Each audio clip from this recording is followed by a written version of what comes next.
You've seen technology undermine high street travel agents and video stores. Maybe you felt a bit sorry for the people whose livelihoods were displaced. But imagine if technology destroyed the banks. Would you shed tears or think of it as payback for the crisis? Well, this is not an entirely hypothetical question. Technology is undermining the bank's business models right now. Financial technology, or fintech as they call it. Don't take it from me.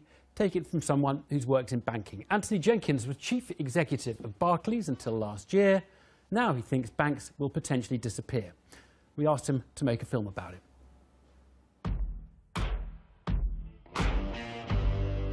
In 2008, banks in the UK and across the world suffered one of the worst crises in their history. Trust among consumers was lost. The banks were too aggressive, too self-serving, too focused on the short term. 8 years on, while balance sheets look a little healthier, what banks fear now is far scarier than a credit crisis. Extinction. Like the dinosaurs, destruction will be rapid from an overwhelming force, not a meteorite, but technology. Now, British banks have always used technology to improve products and services for customers. From the world's first ATM here in Enfield, to the 14 million mobile banking apps that were downloaded last year. But now banks face a challenge from a totally new set of rivals, ones that have technology at their core.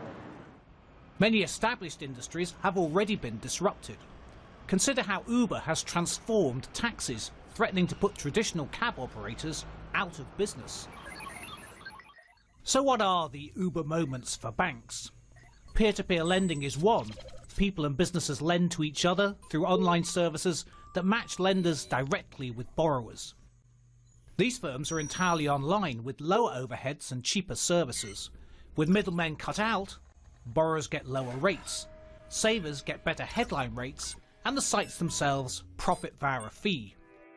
Foreign exchange companies already make it up to 10 times cheaper to send money abroad compared to traditional banking.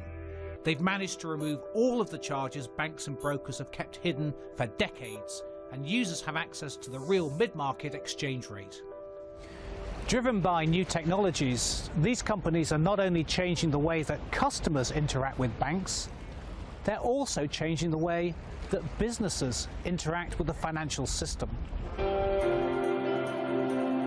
But while fintech businesses are creating real change in the way we interact with financial services, they still ride on the rails of this, the global banking system.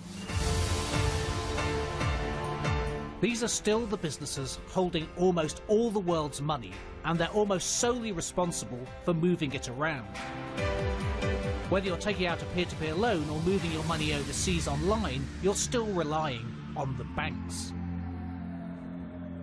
One of the most important roles of banks is to hold accurate records of how much money everyone has. Without banks, how would you know when I said I was sending you £10 that I was good for it? One solution is distributed ledger technology, a tamper-proof public record of every transaction happening in the world without needing any kind of bank to control it. If person A pays person B, the system knows whether person A has the money and creates a public record of the transaction without revealing the actual balances or details to anyone. The same thing could be done for savings and loans, bonds and shares, almost every aspect of today's financial system. This technology is cheaper, quicker, and even safer and more transparent than current banks. I believe that in 20 years' time, we may not need banks at all. We'll see a wave of technology-driven financial services that will change the way we all use and move money. It's not that the banks can't adapt, it's that the system is fundamentally broken. And while these technologies might be bad news for traditional banks, it could be good news for everyone else.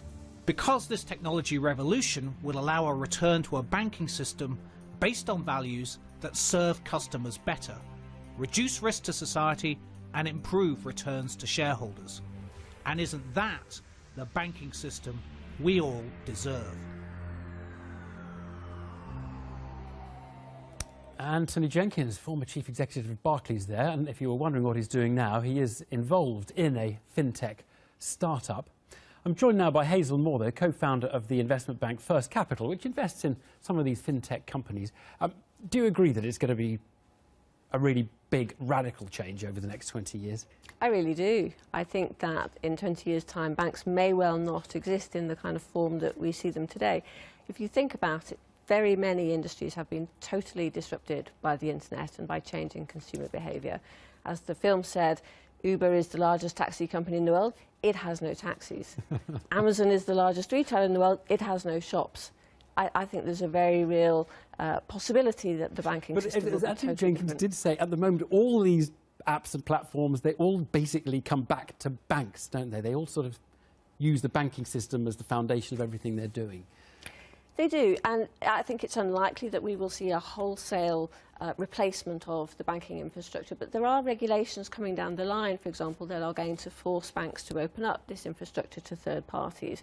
There's a directive called the Payment Services 2 directive that comes in 2018, which will force banks to open up their payment infrastructures, and therefore third parties will be able to offer services on top of that. It'll be like OpenReach and broadband providers or something. Absolutely. Yeah. You know, and then the risk for banks is that they just become a utility infrastructure and their services are commoditised and all the value goes to the providers who may be new entrants putting services on Now, top. a lot of people say it's great.